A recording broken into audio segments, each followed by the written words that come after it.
मोको तो राम को नाम काम तरु, कलि कल्याण परो, भरोसो जाही दूसरो सो करो। इसी पद में विनय पत्रिका में गोस्वामी जी कह रहे हैं, कर्म उपासन ज्ञान वेद मत, कर्म उपासन ज्ञान वेद मत। कर्म मार्ग, उपासना मार्ग, ज्ञान मार्ग, कल तीनों मार्गों की चर्चा हमने की। कर्म उपासन ज्ञान वेद मत, सो सब भांति खरो, सो सब भांति खरो।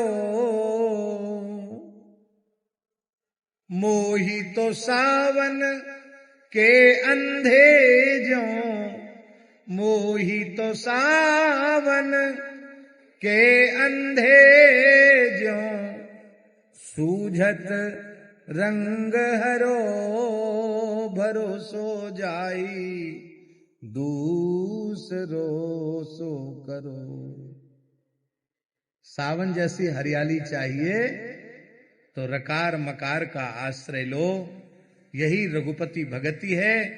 और इसके सावन भादो मास रकार और मकार हैं। राम नाम बर बरन जुग, सावन भादो मास। जैसे सावन भादों का महीना वर्षा का महीना होता है, वो ये वर्षा साली नामक धान को पुष्ट करती है, ऐसे ही ये रकार मकार, ये महाराज जी रकार मकार ये जीव को पुष्ट करते हैं, साधक को पुष्ट करते हैं। हरिनाम ही साधक को पुष्ट करता है। आज परम पूज्य जगत गुरु रामानंदाचार्य चरण ने, महाराज जी ने एक बहुत अच्छी बात बताई कि आप केवल राम शब्द का उच्चारण करते हैं, उसमें भी युगल नाम है। क्योंकि अकारो जानकी प्रोक्ता, मकारो लक्ष्मण स्वराट, रकारो रामचंद्रस्तु, रकार रामचंद्र हैं, अकारो जानकी प्रोक्ता, अकार जानकी जी हैं, और मकारो लक्ष्मण स्वराट, इसलिए तीनों सरकार इसमें भी हैं।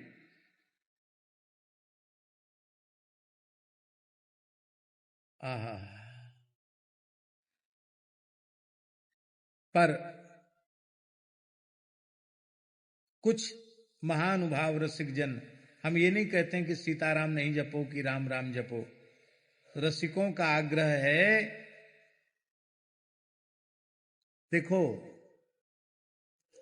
बड़ी प्यारी बात है, अकेले श्री रघुनाथ जी जपेंगे तो क्या जपेंगे? राम राम जपेंगे क्या? भाई जानकी वल्लभलाल जी का मन करावे भजन करने का तो क्या करेंगे भजन? राधा वल्लभलाल जी के मन में आ जाए कि हम भी थोड़ा माला फेरें तो क्या जपेंगे? श्री राधा सुधा निधि जी के अनुसार राधा ये प्रेमाश्रु पूर्ण होकर के श्री ठाकुर जी जपते हैं। रघुनाथ जी जपेंगे तो क्या जपेंगे? सीता सीता जपेंगे, श्री कृष्ण जपेंगे तो क्या जपेंगे? राधा राधा जपेंगे। वो जानकी जी जपेंगी तो क्या जपेंगी? राम राम जपेंगी। राधा रानी जपेंगी तो क्या जपेंगी? कृष्ण कृष्ण जपेंगी। इसका मतलब है भजन के पक्ष में, नाम जप के पक्ष में हम सब युगल सरकार से अधिक भाग्यशाली हैं।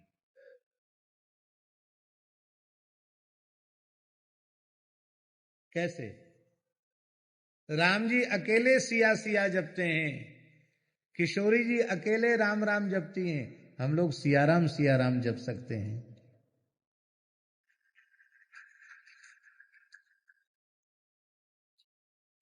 हाँ हाँ, श्री लक्ष्मण कलाधीश सरकार, परम पूज्य प्रातः स्मरणी सीताराम शरण जी महाराज कहा करते थे कि सीतेति मधुराम वाणीम व्याहरन प्रतिबुध्यते।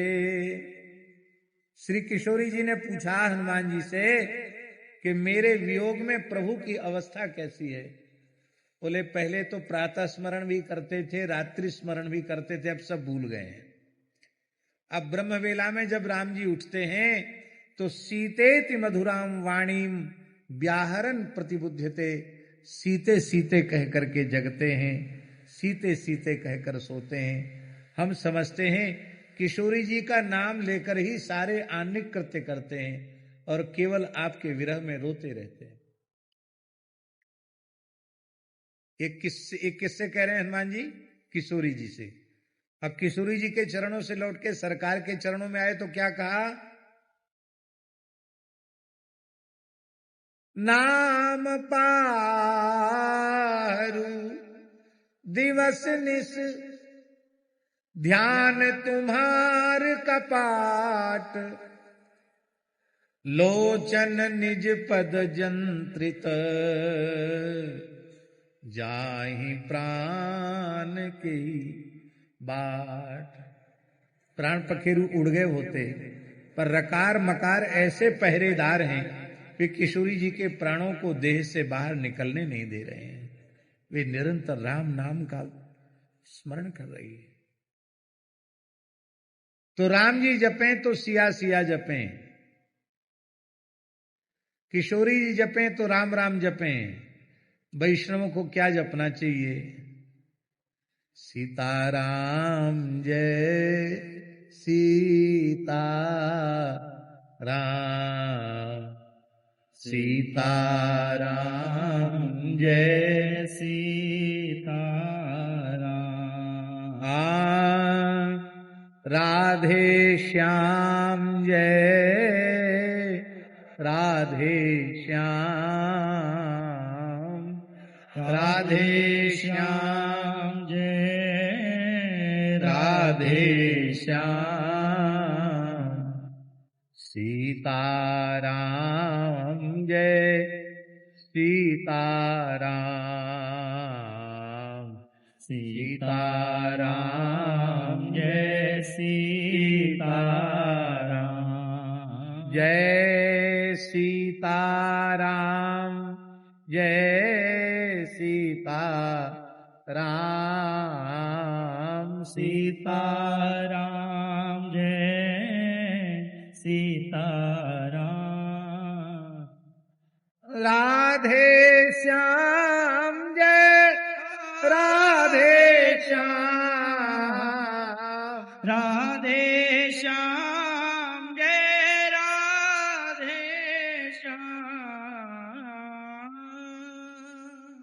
अब बहुत से लोगों के मन में एक बात आ रही होगी कि हम तो राधा राधा जपते हैं, आपने तो भ्रम में डाल दिया कथा बांच के कि वैष्णवों को तो राधे कृष्ण जपना चाहिए, सीताराम सीताराम जपना चाहिए, राधा कृष्ण जपना चाहिए। तो आप हमारी निष्ठा को बदलें। हम आपकी निष्ठा बिल्कुल नहीं बदल रहे हैं। जो राम राम जप रहे हैं वो राम राम जपें, जो कृष्ण कृष्ण जप रहे हैं वो कृष्ण कृष्ण जपें। जैसे राम नाम में अकारो जानकी प्रोक्ता, ऐसे कृष्ण में जो रिकार है वो राधा रानी ही है, कृष्ण में भी राधा है, और राधा में जो अकार है वो वासुदेव श्री कृष्ण है।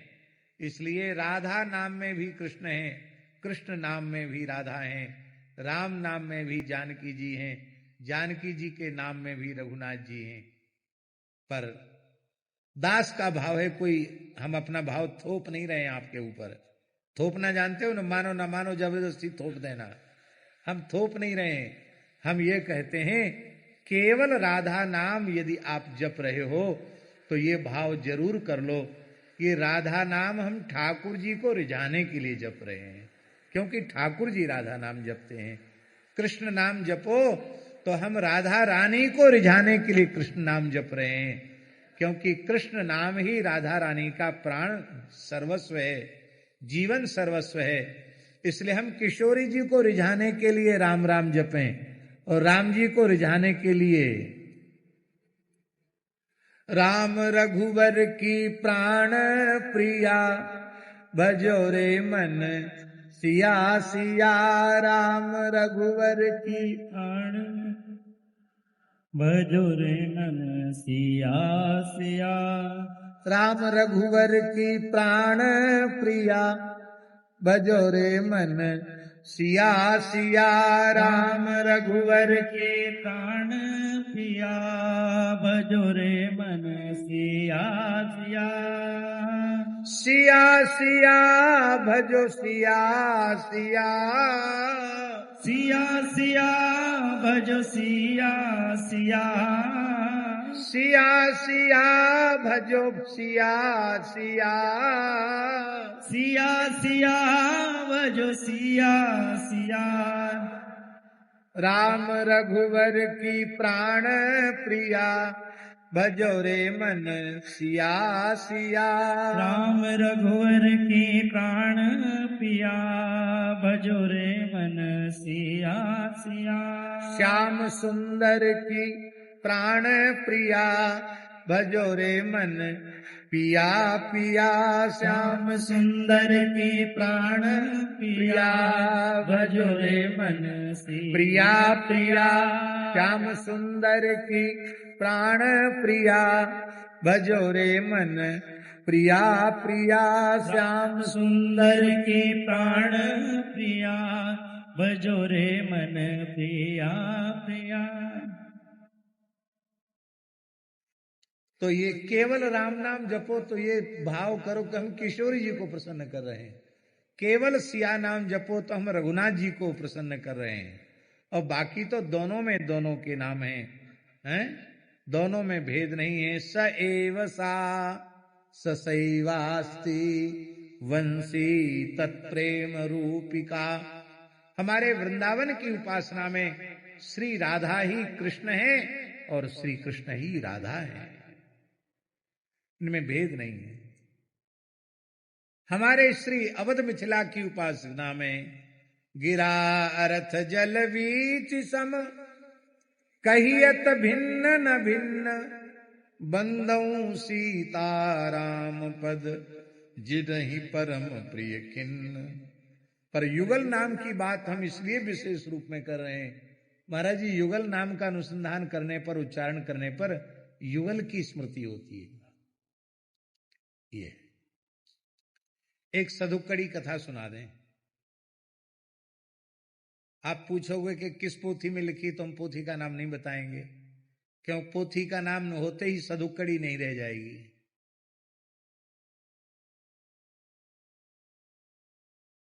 सुदामा कुटी के बड़े पुजारी जी थे, पुजारी श्री रामचंद्र दास जी, बहुत अच्छे संत थे, बड़ा दिव्य स्वरूप था उनका और बहुत अच्छे भजनानंदी संत थे।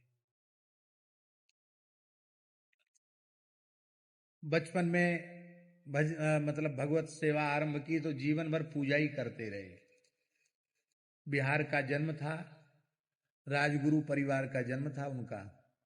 घर का नाम था नेमि नारायण मिश्र। डाल्टनगंज में पढ़ते थे। गुरुजी निम्बार्क संप्रदाय के थे, संस्कृत विद्यालय के प्राचार्य थे, बहुत अच्छे संत थे। तो गुरुजी ने कहा, सब विद्यार्थियों को कुछ न कुछ सेवा बटी हुई थी, तो इनको यही सेवा दी कि हमारे युगल सरकार राधा कृष्ण, इनका नित्य स्नान कराना, राग भोग श्रृंगार सेवा सब इनकी। बोले क्या करें महाराज, घर में रहे तो जनेऊ होते ही सेवा मिल गई, और विद्यालय संस्कृत पढ़ने गए तो गुरुजी ने सेवा दे दी। और जब फिर सब छोड़ छाड़ करके वृंदावन आ गए, राम बाग में परम पूज्य श्री शंकरशरण दास जी महाराज थे, रामबाग के संस्थापक, ज्ञानगुदरी में जो है, उनसे विरक्त वेश हुआ तो उन्होंने रामबाग की सेवा दे दी।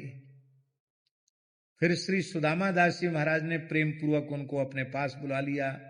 जब सुदामा कुटी में केवल 3 टप्पर था, उस समय की बात है, तो उन्होंने कहा कि आप आ जाएं तो बहुत अच्छा है। तो यहाँ आ गए, यहाँ लाल जी की सेवा करने लगे। तो बोले यहाँ पुजारी बन गए। तो कहते जन्म से जब से होश संभाला तब से पुजारी ही रहे हैं। तो वो अच्छे महात्मा थे, भजनानंदी संत थे। उन्होंने एक कथा सुनाई, ये सधुकड़ी कथा है। बोले एक बार नित्य साकेत में श्री किशोरी जी उदास बैठी थी, तो सरकार को सहन नहीं हुआ। सरकार ने कहा आप उदास क्यों हैं? तो श्री किशोरी जी ने कहा कुछ पूछो मत, मेरे सबसे लाडले भक्त तुलसीदास हैं, वो इस समय बहुत दुर्बल और कमजोर हो रहे हैं, इसलिए हमको बड़ी चिंता हो रही है कि इतने कमजोर क्यों हो रहे हैं। हाली बीमारी तो कुछ नहीं, बिल्कुल ठीक हैं, चेकअप कराया जाए तो कुछ नहीं निकलेगा, लेकिन कमजोर क्यों हो रहे हैं, हमको बड़ी चिंता हो रही है। सरकार ने कहा इसकी चिंता हमको भी होती है, लेकिन कोई बात नहीं, अब महात्मा हैं, उनके ऊपर जोर जबरदस्ती तो चल नहीं सकती कि इतने बज के इतने मिनट पर ये खाया करो, इतने मिनट पर लस्सी पिया करो, इतने मिनट पर जूस पिया करो। महात्मा हैं, कभी घी घना, कभी मुट्ठी चना, कभी वो भी बना, साधु साई में निर्वाह करते हैं। हनुमान जी ने कहा जब युगल सरकार दोनों ही चिंतित हैं तो हम जाके पता करते हैं कि तुलसीदास जी ठीक ठाक हैं कि नहीं। तो हनुमान जी नित्य साकेत से धरती पे आए। ये कहीं लिखा नहीं है, भक्तमाल की पोथी में भी नहीं लिखी है कथा। श्री राम जय जय राम कह के गोस्वामी जी के सामने हनुमान जी प्रकट हो गए। गोस्वामी जी ने चरणों में साष्टांग प्रणाम की, जय जय प्रभु, कैसे कृपा किए। बोले युगल सरकार चिंतित हैं, तुम कमजोर क्यों? बोले नहीं बिल्कुल कमजोर नहीं, मैं बिल्कुल ठीक हूं, एकदम स्वस्थ हूं, खूब राम राम कर रहा हूं, खूब भजन बन रहा है, कोई कमी नहीं है, खूब कृपा का अनुभव कर रहा हूं, एकदम स्वस्थ हूं। बोले आप क्या जपते हो? क्या जपते हो? जन्म से मुख में 32 दंत थे और मैं जब पैदा हुआ तो न रोया न हंसा, राम नाम का उच्चारण किया, इसलिए मेरा नाम राम बोला पड़ा। राम राम बोलता हूं, गुरुजी ने भी राम नाम दिया है, राम राम जपता हूं। गोस्वामी जी हनुमान जी बोले पकड़ में आ गई नस, कमजोरी का कारण यही है, राम जी के नाम के जब से तप तेज तो बढ़ रहा है, शरीर दुर्बल हो रहा है, किशोरी जी के नाम के बिना पोषण कहां मिलेगा?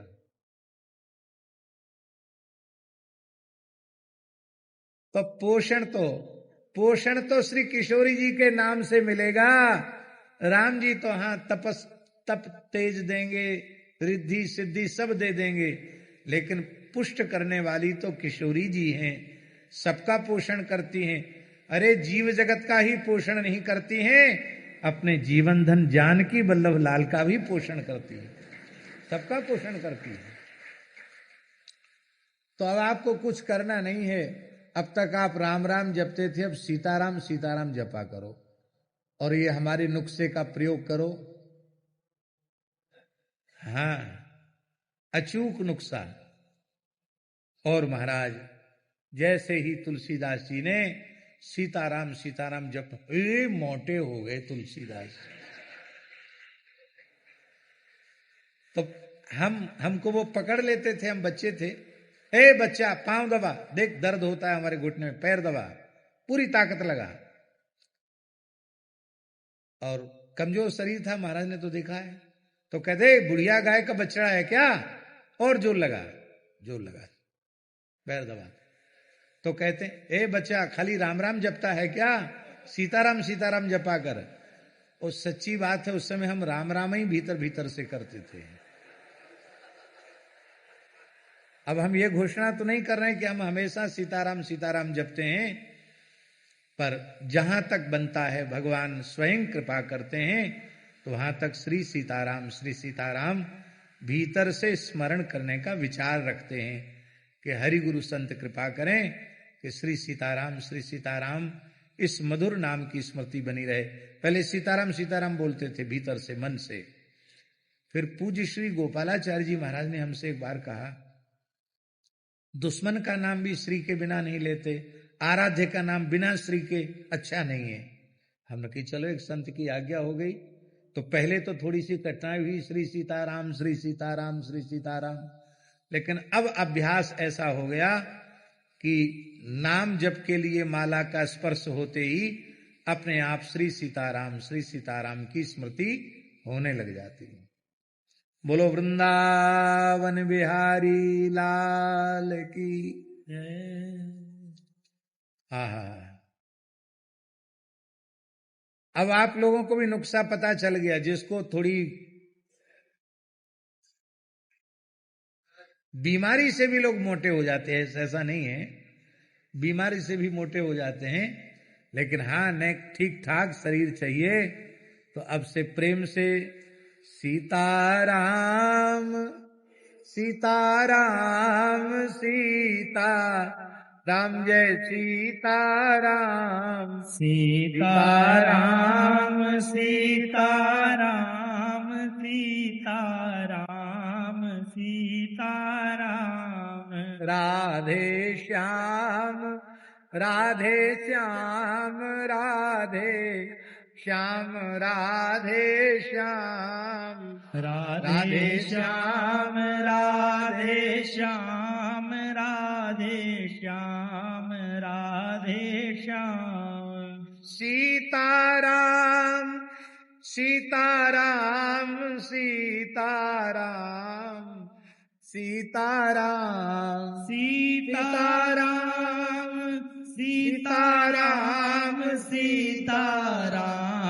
सीताराम राधे श्याम राधे श्याम राधे श्याम राधे श्याम राधे श्याम राधे श्याम राधे श्याम राधे श्याम सीताराम सीताराम सीताराम सीताराम सीताराम सीताराम सीताराम सीताराम राधे श्याम राधे श्याम राधे श्याम राधे श्याम राधे श्याम राधे श्याम राधे श्याम राधे श्याम सीताराम सीताराम सीताराम सीताराम सीताराम सीताराम सीताराम सीताराम राधे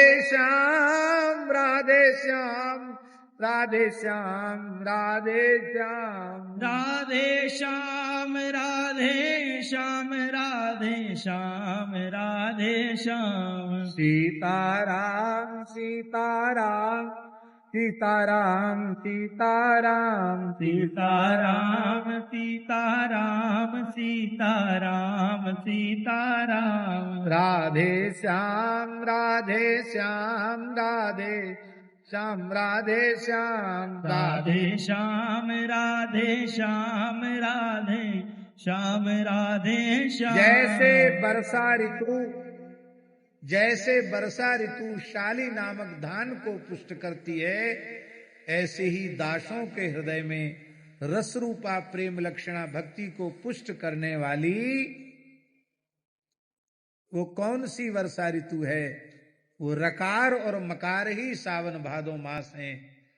इसका मतलब है कि श्रेष्ठ राम नाम के अक्षर ही भक्तों की भक्ति को पुष्ट करने वाले हैं। राम नाम, हरि नाम, कृष्ण नाम, यही भक्ति को पुष्ट करने वाला है। ये कैसे हैं? आखर मधुर मनोहर दो, आकर मधुर मनोहर दो, बरन बिलोचन जन जीय जो, बरन बिलोचन जन जीय जो, सुमिरत सुलभ सुखद सब काहू, सुमिरत सब सुखद सब काहू, लोक लाहू परलोक निवाहु लोक लाह परलोक निवाहु। कहत सुनत सुमिरत सुठिनी के, कहत सुनत सुमिरत सुठिनी के, राम लखन सम प्रिय तुलसी के, राम लखन सम प्रिय तुलसी के, बरनत बरन प्रीति बिलगाती, बरनात बरन प्रीति बिलगाती, ब्रह्म जीव सम सहज संगाती, ब्रह्म जीव सम सहज संगाती। हाँ ब्रह्म जीव सम सहज संघाती, ब्रह्म जीव सम सहज संगाती। गोस्वामी जी की उत्प्रेक्षाएं बड़ी विलक्षण है। गोस्वामी जी कह रहे हैं ये जो वर्णमाला है ना, अ ई उण के आकार से लेके हल्के लकार तक संपूर्ण स्वर व्यंजन, ये जो वर्णमाला है, इस वर्णमाला को वर्णमाला मत कहो। इस वर्णमाला को एक प्रकार से एक देह कहो, अक्षर देह कहो। स्वर और व्यंजन में यह एक देह है, चरण से लेके मस्तक तक, मस्तक से लेके चरण तक। प्रत्येक अंग का शरीर में विशेष महत्व है। अरे महाराज जी, जो अंग नहीं है उनका भी महत्व है। ये केश अंग है क्या? अंग तो नहीं है। पलस्थान भ्रष्टान सोवंते दंता केशा नखा नरा। नख और केश ये स्थान भ्रष्ट होकर शोभायमान नहीं होते हैं, स्थान विशेष में भी नख और केश की शोभा होती।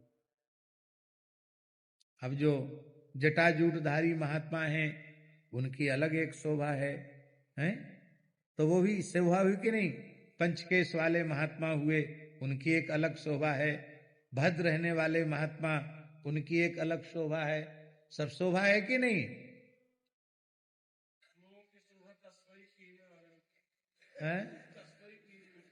हाँ, जगत गुरु जी ने बहुत बढ़िया कहा। आप वैसे तो आप इतने बड़े महापुरुष को ऐसा हमें नहीं बोलना चाहिए, पर कथनचित आपका मन करावे वृंदावन की भूमि के असर के कारण कि हम चोरी करके तस्मई पी लें। भूमि का असर है ना, तो आप कटोरा मुंह से तस्मई का लगा के एक जीभ ऐसी फिरा लेंगे और कपड़े से पोंछ लेंगे, तो कोई नहीं कहेगा कि जगत गुरु जी ने चोरी से तस्मई पी ली। कटोरा ऊपर तक भरा था, आधा कैसे हो गया, कोई नहीं कहेगा। और हमारा मन चल जाए, हम एक घूंट भी ले लें तो अधर के स्पर्श के पहले श्मश्रु का स्पर्श हो जाएगा। हाँ, तो बहुत अच्छी बात महाराज जी, जगत गुरु जी ने कही, बड़े विनोद की अच्छी बात की। शोभा है, हम कहते हैं शरीर में प्रत्येक अंग की शोभा है। केश और नख जो अंग में नहीं है उनकी भी शोभा है, तो किस अंग को निरर्थक कहा जाए? पर इसमें नेत्रों का बहुत विशेष महत्व है। कितना सुंदर भगवान ने संसार बनाया है, कैसा नजारा है ये भगवान की सृष्टि का। इसको दिखाने वाली कौन है? ये दृगिंद्रिय। अब आप लोग अन्यथा नहीं मानना, हमारे जानकी वल्लभलाल जी कितने प्यारे हैं, कितने मधुर हैं। आंख नहीं हो तो आप कैसे? आप तो सुनी सुनाई बात बोल सकते हो, लेकिन अनुभव तो आप तभी कर सकते हो जब आप नेत्रवान हो। सूरदास जी जैसे महापुरुष, उनकी चर्चा हम नहीं कर रहे हैं। वो तो प्रतिबिंबित दिव्य दृष्टि, हृदय हरि लीला भासी, उनकी तो दिव्य दृष्टि है। लेकिन हमारे जैसे जो सामान्य कोटि के जीव हैं, उनके पास यदि आंखें न होवें तो सारा संसार उनके लिए अंधकारमय है। और जगत गुरु जी एक और विशेष बात हम आपको बताएं, आप तो जानते ही हैं, हम तो केवल निवेदन कर रहे हैं चरणों में। शील गुण का बड़ा भारी महत्व है। समस्त गुणों में शील गुण सर्वोपरि है।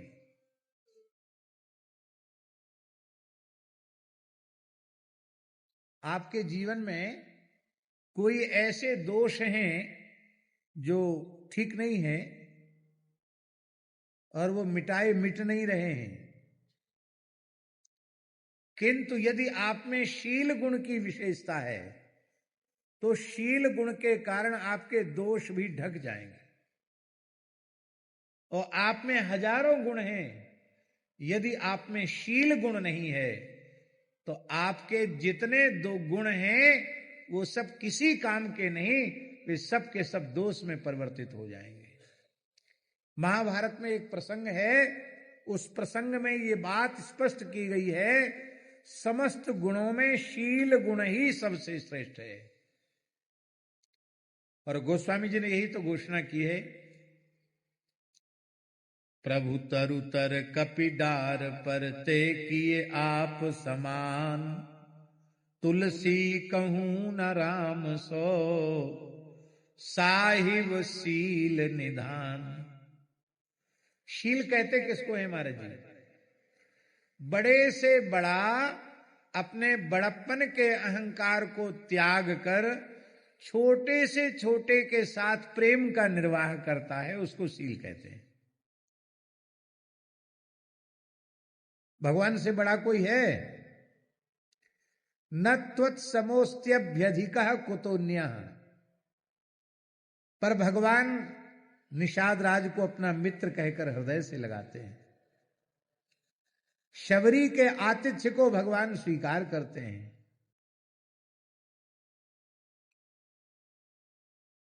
कहां तक कहें, संसार के स्वार्थी जीव यदि स्वार्थ की सिद्धि न होवे तो पिता को पिता कहने में भी उन्हें लज्जा आती है, पर वे आमिष भोजी गीध को भी अपने पिता का आदर देते हैं। आदर ही नहीं देते हैं, विधिवत अंत्येष्टि करते हैं, पिंडदान करते हैं। और जटायु की धूर जटान सो झारी, यह है सरकार का शील गुण।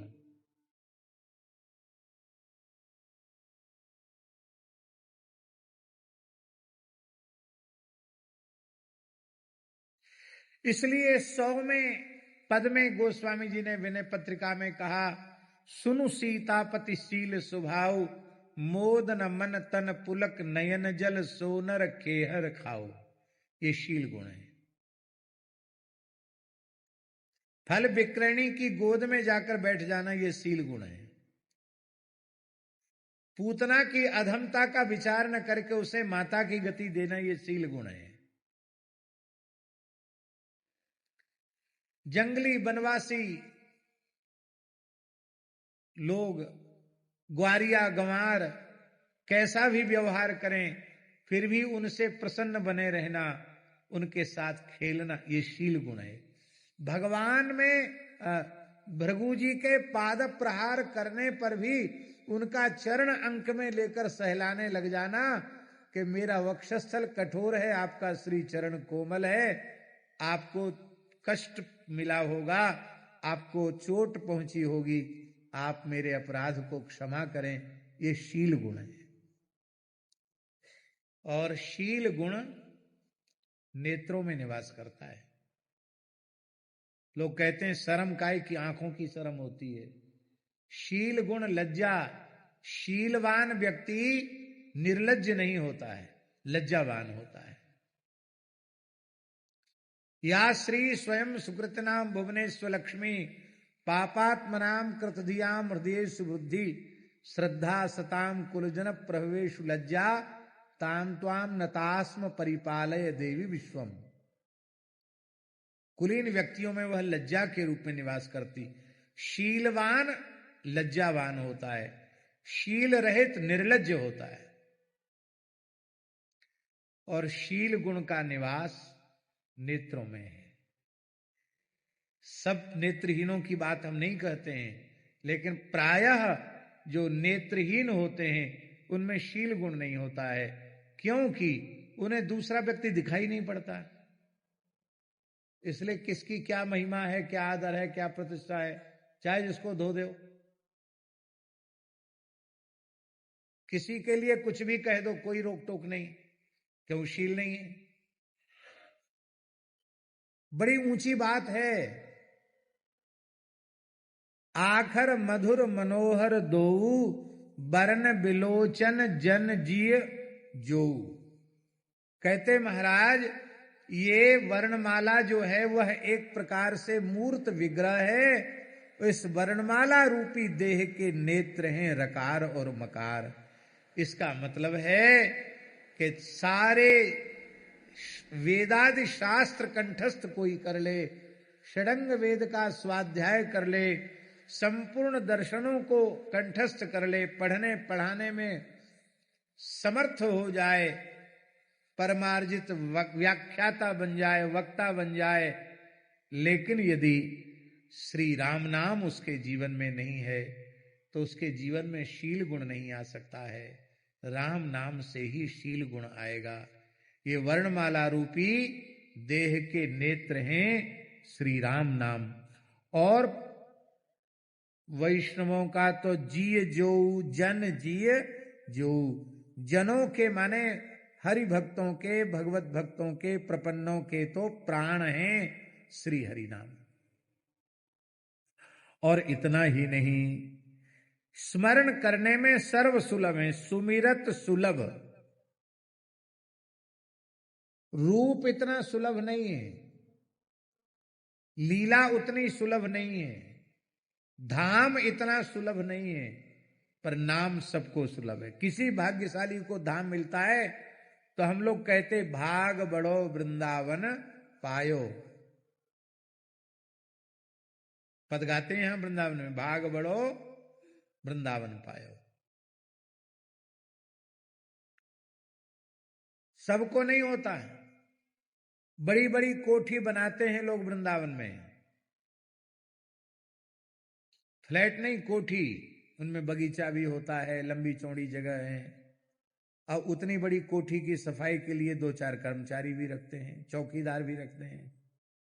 तो उन सफाई करने वालों का, चौकीदारी करने वालों का तो वृंदावन वास हो जाता है, धाम वास हो जाता है। और जिन्होंने कोठी बनाई वो बंबई कलकत्ता में जाके मर जाते हैं, उनका धाम वास नहीं होता है। कोठी बनाने से धाम वास थोड़ी होगा। किसी भाग्यशाली पर श्री किशोरी जी कृपा करती हैं तो श्री वृंदावन की रज मिलती है। हमारे पूज्य गुरुदेव भक्तमाली जी के एक बहुत अनन्य भाव से समर्पित सेवक थे। पूज्य गुरुदेव भक्तमाली जी का भी बहुत समय तक उन्होंने सानिध्य प्राप्त किया, और पूज्य श्री गुरुदेव पहाड़ी बाबा महाराज का भी खूब सानिध्य प्राप्त किया। करमेती बाई के गांव में जिनका जन्म हुआ था, खंडेला में, सीकर में, नंद किशोर जी रावत, कल ही वृंदावन धाम की रज उनको मिली है। और आश्चर्य की बात है महाराज जी, परसों फोन से हमारी उनसे बातचीत हुई, परसों, और परसों फोन से बातचीत हमारी हुई, और कल फोन से बातचीत सज्जन जी की हुई। कल जड़खोर गोधाम में जो सेवा देखते हैं। व्याधि तो शरीर में हो गई थी, कैंसर नामक, लेकिन बहुत प्रसन्न, खूब राम राम करते थे, खूब भजन करते थे। अपने नंदालय में जहां उनका घर था वहां आ गए थे, कल प्रसाद भी पाया, और परसों तो खूब हमसे बातचीत हुई और सरल भाव से। थोड़ी भी तबीयत बिगड़ती तो निकट के लोग फिर दिल्ली लेके भागते, कोई बंबई लेके भागता, धाम नहीं मिलता। लेकिन बैठे बैठे सहज भाव से शरीर पूरा करके श्री धाम वृंदावन की रज उन्होंने प्राप्त की। ये सबके बस की बात नहीं है। बड़े बड़े महात्माओं को भी रज नहीं मिलती, ऐन मौके पर कहीं से कहीं। ज्यादा नहीं तो गुरु जी न जाना चाहें तो चेले ले जाते हैं, कहते यहाँ कोई इलाज नहीं है। भैया मौत का इलाज कहीं दुनिया में मिलता हो तो बताओ। पर बड़े होने में बड़ा खतरा है। लोग जीने तो देते नहीं, मरने भी सुख से नहीं देते हैं, बड़ी दुख की बात है। इसलिए छोटा बन के रहना ठीक है, बड़ा बन के रहने में बहुत खतरा है। तो आज सहज हमें उनकी स्मृति हुई है। हम श्री जानकी वल्लभ लाल जी से प्रार्थना करते हैं वे नंद किशोर रावत जी को अपनी नित्य चरण सन्निधि प्रदान करें। उन्हें वृंदावन धाम की रज मिली है, ये उनके लिए परम सौभाग्य की बात है। हरिशरण। तो भक्तों का तो हाँ, तो हम ये कह रहे थे रूप सबको सुलभ नहीं है, लीला भी सबको सुलभ नहीं है, और धाम भी सबको सुलभ नहीं है, पर नाम सबको सुलभ है। महाराज जी, नाम रूप लीला धाम में भेद नहीं है, पर इन चारों में सबसे श्रेष्ठ क्या है? इन चारों में सबसे श्रेष्ठ नाम है। क्यों नाम श्रेष्ठ है? क्योंकि नाम में सौलभ्य गुण सबसे अधिक है। रूप सबको सुलभ नहीं है, लीला सबको सुलभ नहीं है, धाम सबको सुलभ नहीं है, पर श्री नाम सबको सुलभ है। दुनिया के किसी कोने में रहकर नाम का आश्रय लिया जा सकता है। और एक बात तो बड़ी सूक्ष्म है, बहुत सूक्ष्म बात है। वो सूक्ष्म बात ये है कि हमको दिखाई नहीं पड़ रहा है महाराज जी। असंख्य जीव हमारे चारों ओर घूम रहे हैं, असंख्य जीव जिनको हम अपनी आंखों से देख नहीं सकते हैं। और जब वैष्णव प्रेम से हरिनाम का संकीर्तन करता है तो असंख्यों जीव जो एक एक क्षण में उत्पन्न होकर नष्ट होने वाले हैं, उन असंख्यों जीवों को महा महिमामय भगवान नाम का दान प्राप्त होता है। उनके जन्म के समय, उनके देह त्याग के समय वे भी अपनी योनियों से मुक्त होकर भगवान के धाम को जाते हैं और आशीर्वाद देते हुए जाते हैं। इसलिए भगवान नाम के संकीर्तन से बड़ा दान इस पूरे ब्रह्मांड में और कोई दूसरा नहीं है। नाम का दान सर्वोपरि है।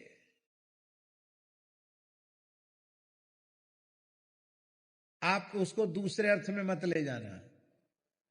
पद्म पुराण में स्पष्ट लिखा है, संपूर्ण पृथ्वी को रत्न मंडित करके, स्वर्ण मंडित करके, रत्न जटित करके किसी तपस्वी ब्रह्मर्षि को, ब्राह्मण को दान देने से जिस पुण्य की प्राप्ति होती है, उससे भी कई गुना अधिक पुण्य एक प्रपन्न शरणागत जिज्ञासु जीव को हरिनाम कान में सुना देने से प्राप्त हो जाता है, हरिनाम के उपदेश से प्राप्त हो जाता है। इसका चेला बनाने में प्रयोग मत कर लेना कि तो बहुत अच्छी बात, इतना पुण्य मिलता तो रोज माइक पर कहें कि इतने रुपए फीस है, चेला बनने के लिए चले आओ, फार्म भरो, नाम लिखाओ। ये नहीं। महाराज जी लिखा है रहस्य त्रय में, श्री अग्रदेवाचार्य जी महाराज ने रहस्य त्रय लिखा है। वो रहस्य त्रय में उन्होंने लिखा है महाराज जी कि कोई तुमसे तुम्हारी स्त्री मांगे, नहीं देना चाहिए, दे दो। पुत्र मांगे, नहीं देना चाहिए, दे दो। घर मांगे, नहीं देना चाहिए, दे दो। धन मांगे, नहीं देना चाहिए, दे दो। कहां तक कहें? तुम्हारे कोई प्राण मांगे तो तुम प्राण भी दे दो, किंतु अनधिकारी को मंत्र का उपदेश मत करना, अनधिकारी को श्री राम तारक मत देना, अनधिकारी को दीक्षा मत देना। तो जितनी इसकी महिमा है उतनी ही सावधानी है। बोलो वृंदावन बिहारी। तो नाम में सौलभ्य गुण है। अच्छा, एक बात और हम आपसे कहें, रूप सामने प्रकट हो जाए महाराज जी, तो क्या फायदा होगा, क्या लाभ होगा रूप के दर्शन से? मम दर्शन कर फल सहज अनुपा, जीव पाव निज सहज स्वरूपा। जीव को अपने सहज स्वरूप की प्राप्ति हो जाएगी। शूर्पणखा को क्यों नहीं हुई? शूर्पणखा के सामने रूप प्रकट है, उसको सहज स्वरूप की प्राप्ति तो नहीं ही भाई, भगवान से झूठ बोल रही है वृद्धा विधवा, और कहती है कि ताते अब लग रहूं कुंवारी। कितना झूठ बोल रही है। अरे राम जी को ब्याह नहीं करना था तो न करते, नाक कान तो न काटते, कम से कम नकटी न होती तो कोई दूसरा पसंद कर लेता। खुद ब्याह किया नहीं, दूसरे के ब्याह लायक छोड़ा नहीं, तो उसका जो वस्तुतः जीव का निज स्वरूप है वो तो समरा ही नहीं। जो स्वरूप नहीं है, ये देह स्वरूप थोड़ा ही है जीव का। स्वरूप वह है, स्वरूप लक्षण है गुरुजी, जो किसी काल में किसी अवस्था में परिवर्तन से रहित हो, वो स्वरूप है। और वो परमात्मा और जीवात्मा का अपना निज स्वरूप है, जो किसी अवस्था में परिवर्तित नहीं होता। शरीर संसार परिवर्तनशील है, इसलिए हमारा स्वरूप नहीं है। कहां मिला उसको स्वरूप? शकुनी दर्शन करता है कृष्ण का कि नहीं? दुर्योधन दुशासन दर्शन करते हैं कि नहीं? क्यों नहीं मिला इनको स्वरूप? रूप दर्शन हो रहा है, द्वेष की आग में जले जा रहे हैं, ईर्ष्या की आग में जले जा रहे हैं, रूप दर्शन का क्या लाभ मिला?